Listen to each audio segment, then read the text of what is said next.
Hello, I'm Ed Rabyd, otherwise known as the Rabyd Atheist, a former pastor turned atheist, now compassionate anti-theist. Welcome to my channel. You're free to like or dislike the video as you see fit, so feel free to hit those buttons. Feel free to comment below, and I would appreciate it if you would subscribe to the channel and hit your notification bell for more content as it is released. You're also free to share my videos as much as you would like. And so I would appreciate the purpose of this education is, this channel is education, and so every share is worth its weight in gold to me. Just a note on this particular Friday video. It is not Friday when this video drops, it's Saturday. The reason was yesterday was rather stormy, and I was at home in my apartment after work, and I was getting a lot of light flicker and things like that. So I said, well, you know what, I'll just delay it a day and see what tomorrow brings, and sure enough, there's some time here to record a video. So it's a day late, and I do apologize for that, but, you know, what do you do? It is what it is. All right, today is working on addressing comments as a normal Friday video would work. But from a week ago, from last week's Friday video, week 31, this is week 32, Rabyd of Reason thanked me for answering my questions, and we talked about medical progress and how you're not really allowed to talk about how well we're doing against COVID-19 due to politics in the United States. I think, though, as I've listened to a bunch of other people are really weary with the fact that the media is not like pointing out the fact that the death rate in the United States has dropped tremendously low.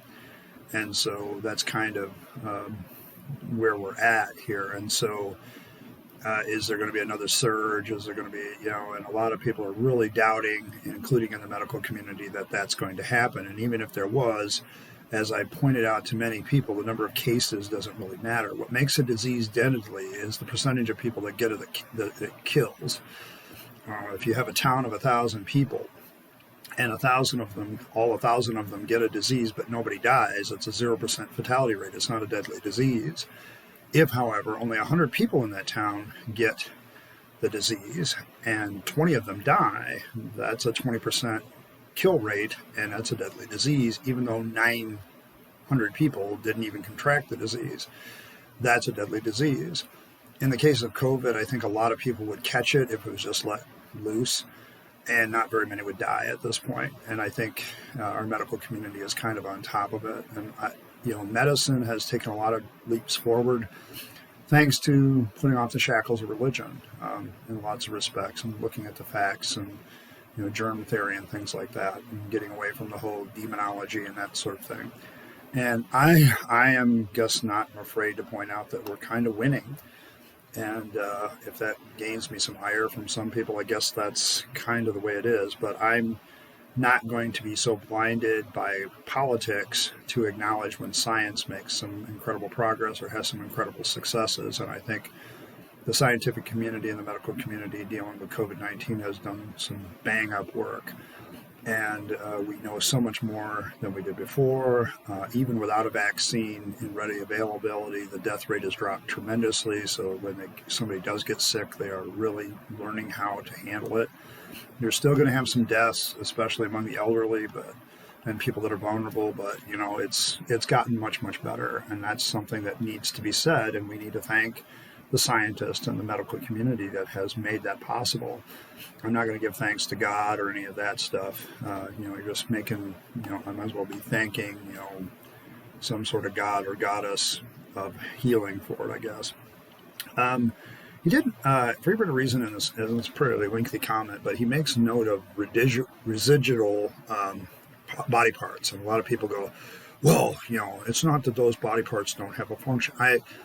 The issue of residual body parts as being a flaw in design from an evolutionary standpoint, there's other YouTubers that could better comment than me, but one of the great philosophical mistakes, the definition mistake that people make when they criticize the residual organ argument is, well, that organ is not useless. No, the argument is that the original intended use for that organ or that body part is no longer as large or as big or as important as it used to be, and now it has shrunk down to something smaller, where it's not doing as much or doing very little to help the body. I've had appendicitis and I had my appendix removed. I don't miss it.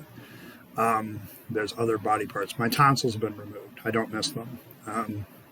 In fact, one would argue that tonsils are somewhat of a flawed design, because even though they do a lot to help human immunity, they have a tendency to be very vulnerable to infection at the same time. So they kind of protect the body from immunity by basically taking on the diseases. So it's kind of weird like that. I'm no medical expert, but it just seems weird to me that when we talk about how wonderfully designed the body is with a creationist, I have to point out to them that there are some major flaws.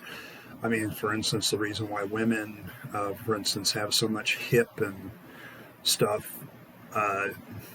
problems is walking upright is a very recent addition to human evolution. And our hips are actually designed to walk a little bit crouched or walk on all fours far easier in some respects.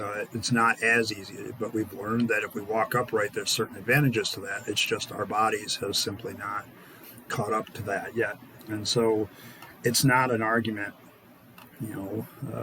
that things are flawless. That's the other thing that I've heard a lot of the YouTubers lately that have been dealing with creationists lately is, this march of progress picture. That's not the way evolution works. It's not necessarily a progress. Evolutionary success is simply the ability to pass on your genetics to the next generation. If you have a brilliant, strong human being who never has a child, he is not evolutionarily successful. If you have a stupid idiot, but he manages to procreate with 12 different women with 3 different kids with each woman, that's successful evolutionary. It doesn't mean that somehow human race is getting better and better. It just means that we're just really good at survival from both a technological standpoint and a procreative standpoint. That's all it means. And I think too many people make that mistake. And, I know a few Christians watch this channel. Don't make that mistake with me. I'll pummel you. I'm not trying to be rude there, but one of the things that I have a real problem with apologists is this: they're not really addressing the questions, because they're not really addressing what atheists are actually saying anymore. A lot of apologists are preaching to the choir. They're just trying to give people that believe already additional reasons to believe, and hold on to their belief. That's all they're really doing. And the problem is a lot of those reasons to continue to believe just are no longer accurate given the criticism. I think one of the most telling things in creationist versus evolutionary debate is this. There's a website out there that deals with the creation versus evolutionary debate. It has not been updated since 2006 because there has been no new creationist science evidence presented to it since then. It's literally been 14 years since there's been something new where the creationists have gone, "Gaha, see, there's God." And the last time they did it, I think it was the soft tissue argument. It pointed out the fact that the soft tissue isn't really all that soft. It's just one of those rare times where certain tissues actually fossilized. And, it's not impossible for those tissues to fossilize. It's just very, very rare. And so, once that was dealt with, there really was no argument left there, and really still hasn't been one. I can't remember what the website's name is right offhand, but I know that it hasn't happened. Pumpkin Guts 1 on the Tall Tale of Jesus, part 1.3, the introduction to non-canonical Gospels. As Catholics, we are allowed to believe that the Gospels were written by the disciples of Jesus. I understand that in actuality their authors are unknown. I'm curious as to what evangelicals believe about the authorship of the 4 canonical Gospels. If I talk to a conservative evangelical, John Mark wrote the book of Mark. This is the disciple that fled naked in the Garden of Eden. His robe was grabbed and he took off naked. That's John Mark. He's also, I think in Acts, Paul makes the remark that the book of Acts makes a remark that John Mark went backwards, and Paul decries him later in a letter, but at the same time he ends up writing the book of Mark. Evangelicals, conservative evangelicals that believe in the inerrancy of Scripture would also tell you that Matthew, the tax collector, wrote Matthew, that Luke, the beloved physician, who was an associate of Paul and Peter and several other apostles, wrote the book of Luke, and that John the apostle wrote the book of John. That's what they believe. It is very difficult to prove any of that because none of the Gospels writers identify themselves, not a single one. It's one of the great weaknesses of the Gospels. It's the elephant in the room that no biblical scholar really wants to deal with, because no matter what they do, they're like, well, I'm engaged in speculation. Exactly. You're engaged in speculation. Because without the Gospel writer identifying themselves, we're left purely with speculation. The writers of the Gospels, however, do vary in education and quality. Whoever wrote John has very simple Greek, but the way he organizes his Greek is actually very profound in some ways and very enlightening at times. It's the simplicity of it that makes it brilliant at times, as far as the way it's written. Luke is very complicated Greek, definitely written by somebody who was a scholar of Greek and the Greek language. John Mark, pretty basic Greek, not overly ambitious, and same with Matthew. These authors knew Greek. I would say that in some cases they're either having a scribe do it for them or they did it themselves. And, they took the time to grab pen and parchment back then, which was expensive, and, put things to paper. So, kudos to them. The problem is, I think that they were all written in the 2nd century as various scholars tried to put together some of the oral traditions of Jesus from the 1st century. They had all these stories circulating around and they were being lost. If this doesn't sound familiar to you, this is how a lot of historical stories are kept. People hear these stories or these songs or this stuff, and they get nostalgic about it, and so they start producing works to preserve those things. And that's exactly what the Gospels are. They're the preservation of oral tradition. And that becomes the real problem, because we don't have a flippin' clue where the oral tradition came from. We can only go so far. We have no idea if these were people really witnesses of Jesus, and so on and so forth. So that's kind of where we are. On my old video, Opening Cell Number 1, Deconversion and Individualism, Shelby Fletcher. So I appreciate your videos. I was raised Catholic, but I never actually believed any of it. Not that I admitted it until I was well into adulthood.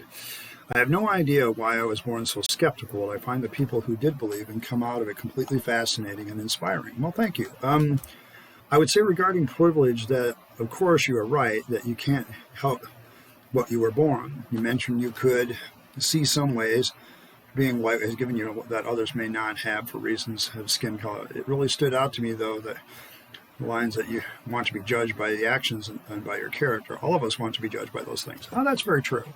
I think every human being just wants to be judged by their merit. They don't want to be judged by something. If you want to be judged by something other than your merit, you have an ulterior motive, at least in my thoughts. I mean, I follow the 9 noble virtues, so to me, I would rather be remembered as a courageous, honorable, industrious, hospitable, truth-seeking, self-reliant person. Go down the list. I would rather be known for those character qualities than my skin color, my genitalia, my sexual orientation. None of that stuff, to me, matters as much as the conduct of my character. And so, yeah, I would agree with you. Everybody does want to be judged that way. But honestly, as a white male, you were almost always judged by these things. I understand you meant this in the context of a Christianity discussion, but maybe it could help you open your eyes to all the ways we're born are judged before even having a chance to show their character, or how being born without white privilege can shape your character. Anyway, I enjoy your videos. Thank you. I have actually delved in that. My political science degree, I spent a crap ton of time in the sociology department talking about these social issues. And Ferris State University is a pretty typical university as far as political and ideological leanings, very left-leaning, very liberal in some respects. But, I also spent an equal amount of time with my minors in international business and economics in the business building. So I was definitely had conservative professors looking at it from a business point of view. So I don't know, I think my time at Ferris is one of the most productive educationally I've ever had in some ways, because it allowed me to expose myself to a lot of perspectives. Something you should know about Ferris State University: they have one of the most unique museums in the country, probably. It is the Museum of Racist Memorabilia. It is literally all the different things. It's packed wall to wall with stuff that was produced, like, we're talking lunch boxes and statues for the front yard, and we're talking signs and things that when you really look at them are racist as hell. They have a whole museum full of this.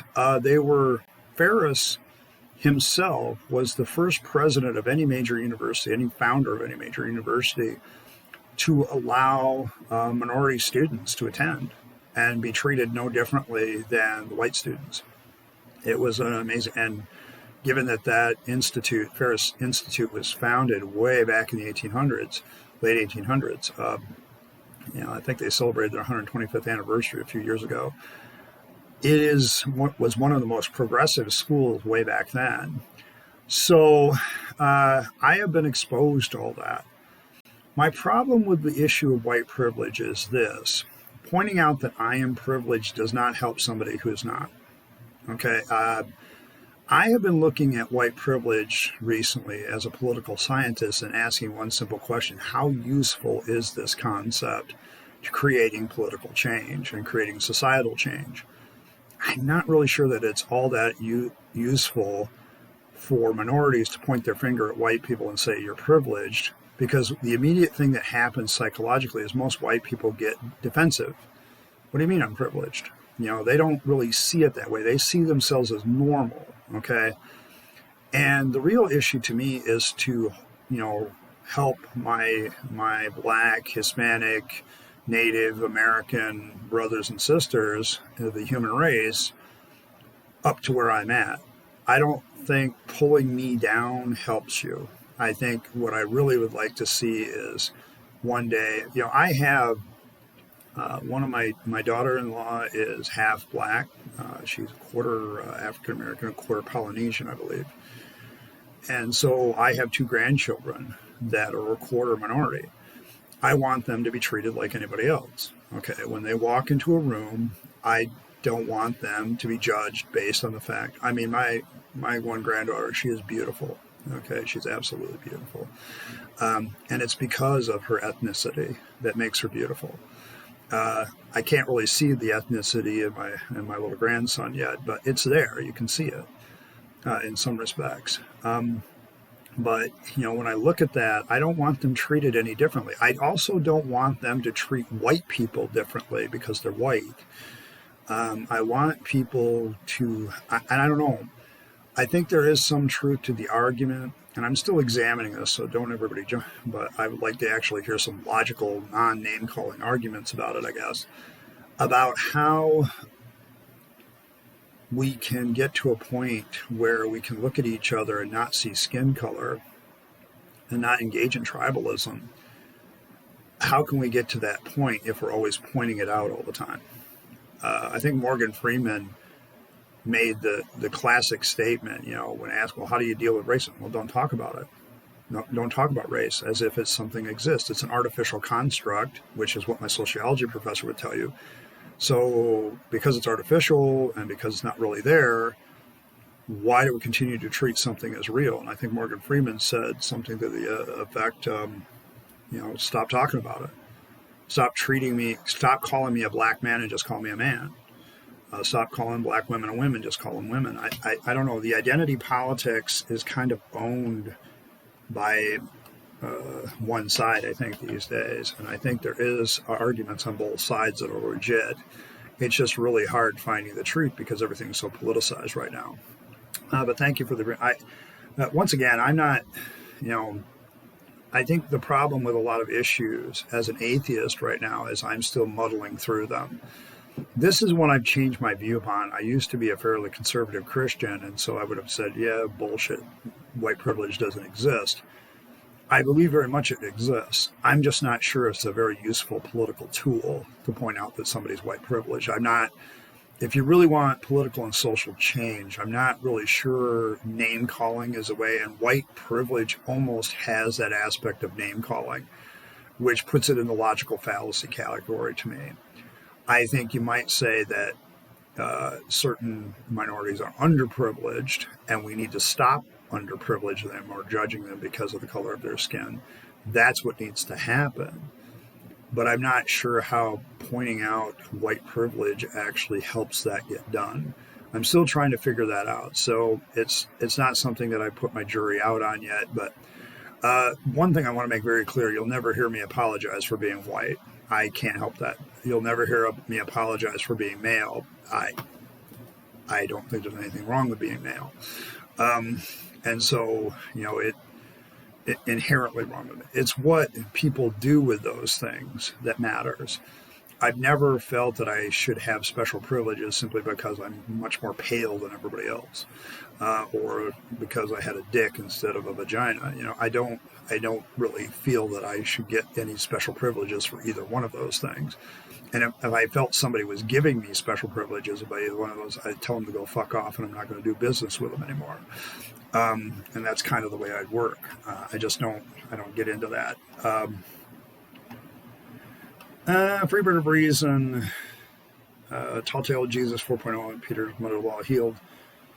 Those demons were well behaved, telling the truth. They could have lied and said that this is not the Son of God. I thought the devil was a liar. I guess they don't have free will and can't lie. Hang it, but it doesn't make any sense. Again, it's nice food for the... that's a very interesting point. I've never really thought about that with the demons. Yeah, I mean, if the devil's a liar and a father of lies, if them saying that Jesus is the Son of God, is that thus a lie, and therefore Jesus isn't the Son of God? I mean, I could take that logical view and go a whole different ways, but I loved the comment. It was beautiful. I really appreciated that one because it makes you think. I mean, this is the problem with theology. And after being a theologian for 20 years, I can tell you this. I can make theology do anything I wanted to. I can make the Bible be interpreted in such a way that I can make it do anything I wanted to. I have literally taken several Bible passages and reinterpreted them over and over and get completely different viewpoints on them. And that's just kind of the way it is. Free Bird of Reason, I must be going through my backlog. Week 6, Marcus Aurelius versus Pascal and Pascal's wager. The Noah's Ark story, death by drowning, starving by air, every living thing not on the boat. Just imagine every single death if we could see each one at a time. The suffering would make us insane to watch. The murder... How this story is told to children on Sunday school is a lie. This is how Christianity can bend evil to look like a children's story. Oh, absolutely. One of my first memories as a child is the beginner class of my Assembly of God back in the days when Reed City Assembly of God was Calvary Assembly of God. I can remember the beginner class, and it was painted this really awful peach pink, and I mean awful peach pink. But the early first memory I remember is I was sitting there at a table in one of those little stools, and I'm looking up at the wall, and there's Noah's Ark. And it's this nice picture with all the 2x2 animals and the rainbow in the background. And I think that Noah's Ark is one of the most fascinating stories of all time. It is one of the most literal times where God literally commits genocide of the whole goddamn human race, except for 8 people. And we have literally twisted that into a children's story. I find that fascinating now. I look at that and I think, oh my God, we should never teach this story to kids. Even if I was a Christian, I would now rethink it. Because when you look at the story of Noah's Ark, I'm going to be blunt. You have pregnant women, unborn children in their wombs who drowned, and that child died. I don't want to hear pro-lifers talk about pro-life anymore. Because if you're going to sit there and say Noah's Ark is a real story, then your God is guilty of basically killing unborn children. Because some of those women would have been pregnant. The story is very unrealistic. if indeed the human race thought of evil all the time, but it is literally impossible to think of evil all the damn time. It's impossible to think of anything all the time. It's just an impossible story. And that's why I just, I rejected it a long time ago. And it's like, the more it got ridiculous and so on and so forth. But yeah, you're right. It's amazing how we twist this story into something supposedly good, and there's nothing good about it. Literally, people are just children, kids, unborn children, babies, people who haven't done shit are buried in water and suffer and drowned. One of the most awful ways to die is to drown. To try to be taking a breath and end up breathing water instead of air. If we're so perfectly and wonderfully made and designed perfectly, why don't we have all the advantages of all the other creatures that do stuff that we can't do? That leads to another question, doesn't it? I mean, why don't we also have gills like fish? Oh, wait a minute. We do have gills like fish at one point in our development. They just disappear and go away. I'm not trying to be a jerk here, but Freebird Reason makes an excellent point. The story of Noah's Ark illustrates how evil God is, and then how evil religious people can be, how good people can have their minds twisted to something evil because they believe a story so sincerely, and it's something that needs to be, addressed. Freebird Reason again, talking about my Rabyd Ramblings video I post on Wednesday. I am returning to writing a little bit. I probably won't do that till the first full week in September. I'm trying to come up with a lineup and order for the Gray Wayfarer. And I asked, what would you like to see? And, he talked about depression too. Yeah, I get the black cloud that it's permanent. But I think, one of the things about depression when I talk about religion is I think religion feeds into that because you're never good enough. All my life, my religion simply told me I was a sinner and never good enough. And now I don't live down that block. I think I am good enough sometimes. I think I'm as good as I'm going to get at times, and there's just no way to improve on it. And any other thing is just, there. And a lot of things are lost in religion. They really are. I don't get it. I'm interested in Bible contradictions, mistakes in the text, numerous contradictions. If it is the Word of God, how can you make these mistakes happen? Some contradictions are not written there. It's like the instance God is jealous, yet God is not jealous. I know if I Google these things, they would come up. It'd be interesting to hear about it. I don't know. I think I could probably do something on contradictions every week. I would probably try to look for contradictions, though, that aren't really low-hanging fruit.